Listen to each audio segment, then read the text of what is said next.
Hello folks, it's CJ at the Practicing Chef. Yeah, we're back here with the Cambro pizza dough number 2. So as you can see here, we let the yeast bloom. We've let the dough hydrate. I'm gonna just take the rest of the sugar, throw it in there, and heck, we can use our, I like this sturdy little spoon, you'll see why. And what we're just going to do is mix that right into our hydrated dough. Notice how the salt and the oil has stayed to the side. We want those things to stay to the side until this gets incorporated.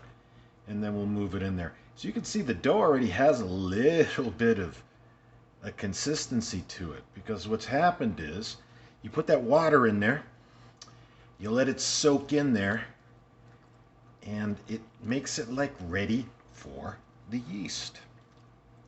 Who'd have guessed? All right, so you have your sturdy spoon, you're just stirring everything up there. Looks a little wet, but that's okay.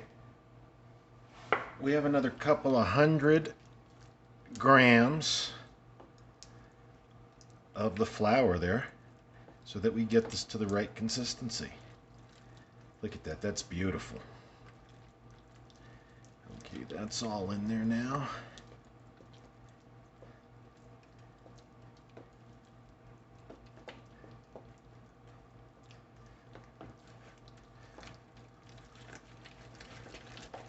It takes a little muscle, but I told you, what do you want? It's a $5 pizza maker.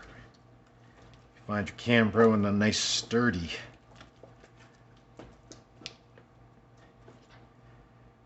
That's nice. Okay, good. Now, we can throw in some of that salt. This is about 3/4 of a teaspoon, maybe a little more. Since we're making this a wet dough, I'm going to use it all. And then I'm going to start just a little bit at a time, throwing in some of that extra flour. And just mixing it all in. Now, I was debating as to whether I should do the dough, in other words, roll it out there. So you can see it's coming together nicely. Because I got a little bite mark there on my knuckle. So, we'll see. But nevertheless, when you're kneading it, you'll kind of get an idea. Just like right now, it says, hey, maybe I should add a little more flour. Okay. And the secret, really, after all the other secrets I told you, hydrating the dough, blooming the yeast. Oops, sorry about that. Blooming the yeast. Not stirring in the salt right away. Don't forget about that olive oil. 2 nice tablespoons of olive oil. And we're all ready to go.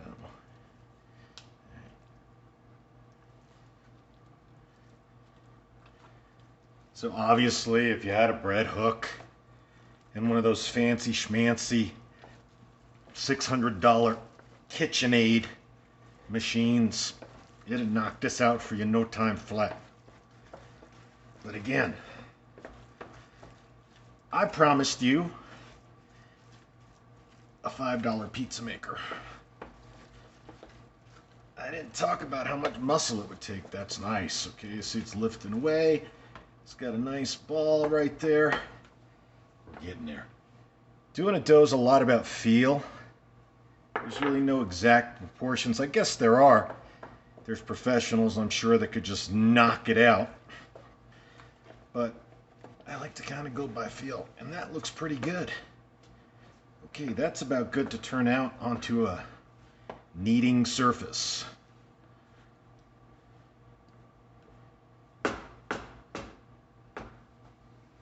So what we're going to do is take this clean surface. Everything was clean before we got there. We'll throw a little more flour on there. And that should just pop right out. Flour, stretch it out. Ooh.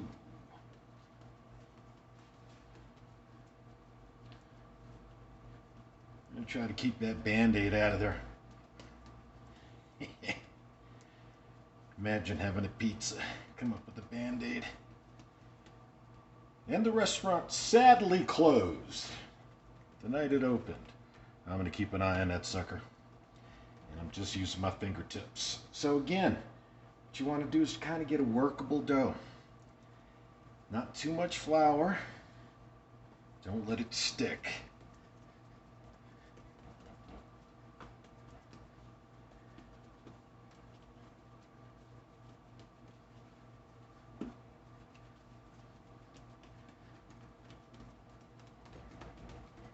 Should be easy to work. See, hardly getting anything on my hands. That's why you got these extra little bit of flour.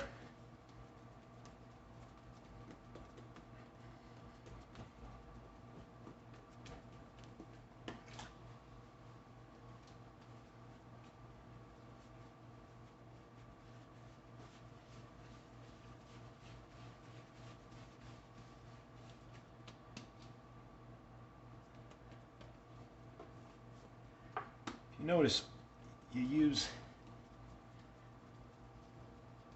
smaller and smaller amounts of flour because I think a wet dough is probably about the best. And you can experiment. You want to do a light kneading, you can knock it out, or you can do a heavy kneading. For this one, I'm going to do a light kneading. What I'm going to do is take my Cambro. I told you these come in all kinds of sizes. And then I got my handy dandy sprayer here. So I'm just going to hit this with a little olive oil. I've got the oven set for bread proof. Take this dough. Make a nice little ball, drop it in there, put the cover on it. I'm going to let it proof rise twice, and then I'm going to cut it into individual, get about 4 nice sized pizzas out of this to make a 16-inch pizza. And tonight, I think I'm going to make an amatriciana. So I'm going to take a little bit of freshly grated pecorino romano, a little bit of boar's head mozzarella, a little bit of hot capicola, roasted garlic, a little shallot, and fresh basil from the garden. It should be beautiful. Catch you guys in the next video.